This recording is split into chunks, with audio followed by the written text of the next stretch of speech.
país vem passando aí por uma grave situação financeira e econômica por conta da pandemia do novo coronavírus, reflexo aí que podemos perceber não só no Brasil, mas em vários outros países. Porém, o Brasil tem, segundo os especialistas, um trunfo que é o seu agronegócio. E para falar da importância do agronegócio na retomada econômica do Brasil, nós vamos conversar com o doutor Alessandro Azzoni, ele que é advogado, é economista, especializado em diversas áreas do direito e vai nos falar um pouquinho das suas análises na área econômica, na importância do agronegócio. Doutor, seja bem-vindo aqui à programação da Rádio Clube de Palmas. Eu que agradeço estar com vocês para falar um tema importante que foi o grande puxador do nosso PIB no ano de 2020 do agronegócio. Pois é, doutora, como é que o senhor analisa o desempenho do agronegócio em 2020, o primeiro ano de pandemia, e quais são as perspectivas para esse 2021? O ano passado foi um ano muito bom para o agronegócio por dois motivos. Uma, por causa da alta dos preços dos produtos, das commodities, né? Porque com a falta e quase todas as economias desativadas, então a busca por alimentos se tornou mais forte. Então, houve um aumento por demanda, teve a questão das questões climáticas, teve também o fechamento de alguns setores produtivos na esfera mundial, e que praticamente favoreceu o Brasil tanto em questão do preço, como da variação cambial também, que favoreceu o agronegócio. Porque com o dólar mais alto, as receitas obtidas pelas exportações têm um resultado muito positivo para os produtores. Então, nós tivemos aumento de safra, aumento do preço internacional, e a variação cambial foi um dos que alavancou tão bem o agronegócio, que fez que ele crescesse mais de 9 pontos percentuais, o que levou o nosso PIB a 25% da participação do agronegócio. Ou seja, nas bases anteriores, o agronegócio girava em torno de 20, 20,5%, quando muito a 21%. Então, ele atingiu 25% do PIB brasileiro o ano passado, foi do agronegócio.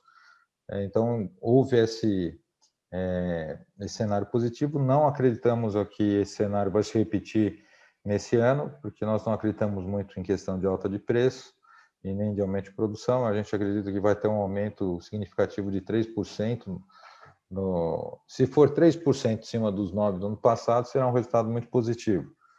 Mas o agronegócio ele teve uma revolução na sua produtividade.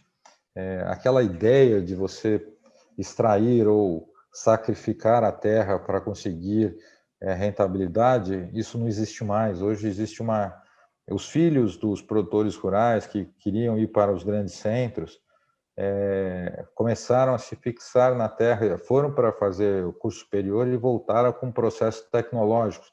Então, voltando que uma determinada propriedade rural, eu posso evitar o desperdício de água, eu posso aumentar a minha produtividade sem usar agrotóxico, eu consigo colocar processos tecnológicos como o drone, colheitadeira que pilota praticamente sozinho, mapeamento de produção. Então, essa tecnologia, hoje, que estava longe do campo, foi trazida, e com isso nós temos uma efetividade muito maior de ganho de produtividade dentro desde a parte agrícola até a pecuária, né? Então, nós tivemos um retorno muito positivo nesse sentido. O avanço da vacinação aqui no Brasil contra a Covid-19, isso pode influenciar também no mercado financeiro e nas commodities, doutor? A vacinação ela se torna vital para o mercado financeiro, porque o que serve a vacinação hoje como parâmetro? Hoje eu tenho um risco muito grande, que é o fechamento das atividades econômicas. Quando como a pandemia ela vai se alastrando, o primeiro impacto que você faz é o fechamento das atividades econômicas. Pronto. Vamos restringir as pessoas, fechar shopping, fechar loja, fechar restaurante, fechar bar, e o primeiro impactado é o setor econômico. E com isso vem os produtores que fornecem para eles.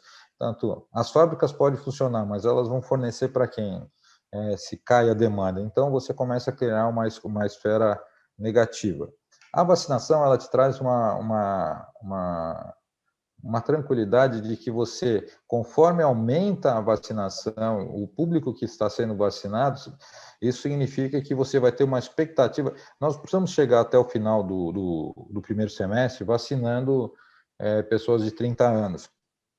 Mas se você chegar a 45, 40 anos, entre 40 e 45 anos, já é extremamente positivo. Praticamente você conseguiu pegar praticamente 40, 50% da faixa etária produtiva. E para o segundo semestre você já tem uma projeção que provavelmente os leitos hospitalares deverão ficar mais livres, e aí com isso você não tem risco mais de lockdown ou restrições mais restritivas. Então, quanto maior a vacinação, menos riscos de fechamento das atividades econômicas, e com isso você consegue um resultado mais positivo, porque as empresas, elas trabalham, as ações são cotadas justamente pelo ganho de capital dela e pelos seus dividendos. Então, quando ela começa a ter prejuízos, praticamente os investidores saem dessas empresas, porque, obviamente, elas terão prejuízos e, com isso, não vai ter dividendos e seu preço patrimonial cai, então, afeta diretamente. Então, você pode ver que toda vez que tem uma recuperação econômica, a Bolsa vai junto, os investimentos seguem juntos. Então, a vacinação é o porto seguro para que se mantenha e não tenha mais restrições. Nosso principal parceiro comercial é a China. Como é que o senhor avalia o relacionamento do Brasil com a China nesse momento, doutor? Eu acredito que a China também depende muito da gente. Ela tem muito, nós fornecemos muito, nós somos, acho que, um dos principais fornecedores deles. Lógico que para uma relação comercial eles trocam por uma sanção, eles podem fazer uma sanção contra nós, mas eu acho que por um estado de necessidade e como até hoje as coisas que foram faladas não afetou praticamente as relações, diferente do Trump, que o Trump ele falava e bloqueava. Então, o nosso presidente ele fala, mas não executa. Então, quer dizer, fica simplesmente uma questão diplomática e não uma questão comercial. Tanto que as nossas relações de exportação foram extremamente favoráveis para o agronegócio. Nós não deixamos, muito pelo contrário, nós crescemos as exportações para a China. Só dificulta um pouco, por exemplo, na questão da soja. Antigamente nós tínhamos que passar, os exportadores tinham que passar a certificação que a safra que estava sendo vendida, essa soja, tinha sido feita de uma área não desmatada. Hoje você tem que anexar junto ao processo da China para a certificação, antes bastava você atestar.